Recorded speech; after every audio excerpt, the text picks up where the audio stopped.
me start over.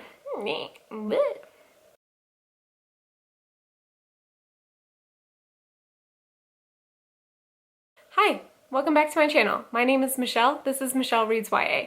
Today I have a recommendation video for you, something that I like to call quiet books.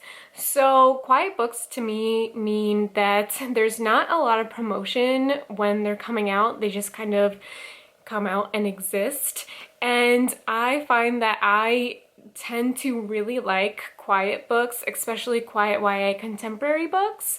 So I just wanted to give a few of them a shout out because I don't think they get a lot of attention on BookTube, and I think people might like them. I really like them. So let's just get into it. The first book that I am recommending is the reason that I wanted to make this video, and that is The How and the Why by Cynthia Hand. When I think of quiet books, this is a book that I'm thinking about. I really didn't hear about any promotion of this book whatsoever. It just kind of showed up on my Twitter feed from her, Cynthia Hand's Twitter account, and was existing, and I didn't even know that this was happening. So this is what I mean about quiet YA. It just kind of happened and there was no like big promotion coming up to it. But the premise of this book is it's told in two separate ways. The main character, Cassandra or Cassie, is adopted, and she really wants to know what happened to her birth mom, like where she came from. And the second half of this book is letters that the birth mom is writing to the child that she is giving up. And it was just so good, so moving. I really like books about adoption. It is something that I think is fascinating.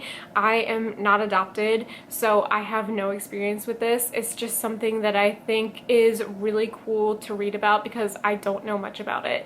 So when I think of quiet YA, I think of this book immediately. She has another book called The Last Time We Say Goodbye, which is how I found Cynthia Hand, and that is also another quiet YA book. It's not in this pile, but if you are looking for amazing, like heartfelt, heavy topic YA books, Cynthia Hand is the way to go with her contemporaries. I love this book. I gave it 5 stars. The next book on my list is The Way You Make Me Feel by Maureen Gu. This was great. I got an arc of this book and then went out and purchased it. 2 of my friends from book club met her at a book festival in North Carolina, and they said that they loved her. I followed her on Instagram and I'm in love with her cat. So just overall, Maureen Gu seems like a really cool person. But the premise of this book is that Clara is like the school goofball. The first opening scene, she goes and she ruins prom, and then she has a rivalry with this girl, and they both are assigned to work on her dad's food truck for the summer, and it's about friendship, and there's a love story, and it's just like, this once again came out a couple years ago and it just like flew under the radar, and I picked up this arc because of the cover. So good for me for getting, you know, being a sucker for good covers. But I really love this book. I also gave this book 5 stars. This book, it wasn't as hard-hitting as a lot of contemporaries I like, but Clara, the main character, went through like a huge transformation throughout the whole book, and I just thought it was really well done. The next book on my list is one that I found through Emma Books, and this is Now Is Everything by Amy Giles. I loved this book. I had never heard of this book before. I found it on Emma's channel, and it's just amazing. So Hadley is in a emotional and it turns into physical abuse relationship with her father, and it was heavy. I had never read anything like this before when it came to the parent-child relationship, and she ends up getting a boyfriend, and the boyfriend figures out what happens, and then things at the end get crazy. There's a plane crash, and it was intense. I thought this book was so well done. A lot of people haven't heard of it. It is amazing. I'm so glad I found it through Emma's channel. I give this 4 stars, and I have read Amy Giles' other book, and it was amazing. It's definitely like a super quiet YA book, but it was impactful, it was intense, and it was really good. The next book that I'm talking about is actually part of a series, and I really like it, and almost no one talks about it on BookTube, and I wish they did, and that is the Program series by Suzanne Young. This is the first book in the series, and I love this. I've read this a couple of times now just because it's so impactful, but the premise of this book is that in the United States, but suicide has become an epidemic and they don't know why. So these centers have opened up and basically they erase your whole memory and you kind of like start over and you don't know anything, and it is crazy. I read this for the first time when I was dealing with my own depression, and I thought that Suzanne Young really hit the mark on what depression feels like and how scary it is and how awful it is. So I think this is why I love this series so much, because it's so real. So there's 6 books in this series.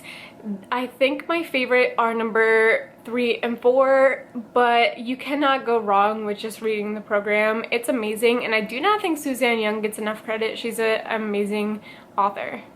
The next book on my list is Girl Made of Stars by Ashley Herring Blake. This book blew me away. I wish more people were talking about it. This is the only Ashley Herring Blake that I have ever read, but I have all of her other books on my list. I just cannot wait to get to them. The premise of this book is Mara and Owen are twins, and Owen is accused of raping Mara's best friend and his girlfriend, and it just deals with the parents of Mara and Owen and how they feel about this accusation of rape and how Mara feels about her own brother being accused of rape, and it just deals with everything you can think of. It's so hard-hitting, and I read it in one day. I could not put it down. The writing was amazing. It was a topic that is really hard, but stuff people deal with every day. It's just so good. If you have not read this book, please read this book. It was amazing. The next book on my list is Far From the Tree by Robin Benway. This actually won the National Book Award a couple years ago, and that's why I heard about it and picked it up. This is another book about adoption, which was amazing. Basically, these 3 siblings find each other and they have the same mom, and they go and they meet for the first time, and they go and try to find out what happened to their mother. And I just love the 3 different perspectives of how they're dealing with being adopted, or one of them is in foster care. So how they connect to each other and how they connect to their mother, and it was so beautiful. I loved it so much, and I love this cover. And I know that Robin Benway has another series from her earlier work that I have not gotten to, but I'm excited to see what she comes out with next, because this was amazing. The next book on my list is one of my favorites, I'm not gonna lie. That's Starfish by Akemi Dawn Bowman. This was amazing. I don't even know how to put into words what this book did to me. It's another hard-hitting YA contemporary, which is my favorite, but Kiko is an artist and she's trying to get into a really prestigious art school, but she is dealing with her racist mother. Her mother is white, and she just puts down Kiko and her 2 siblings any chance she can get, and the mother was awful. It was so jarring to read, not having like a supportive parent again. So just what this book did to me, it was amazing.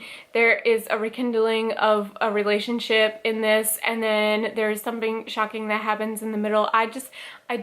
This book is so good. I know this isn't like a coherent review, but I just need you to pick it up and read it. The next book on my list is one of my contemporary faves, and it's just great. And that's The Start of Me and You by Emery Lord.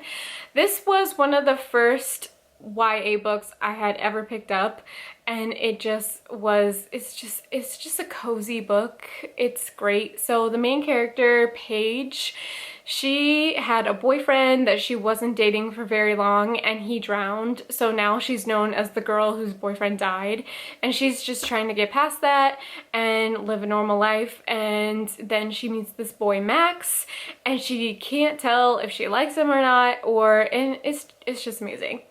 I love this book. It's just a cozy little book. It makes you feel good, and I cry every single time I read this stupid book. She had a sequel come out earlier this year before the world fell apart in January. It wasn't my favorite, so I think I will just continue to recommend The Start of Me and You if you just want like a feel-good, happy, cry at the end of the book. And the last book on my list is from my favorite author, and that is Second Chance Summer by Morgan Matson. This book.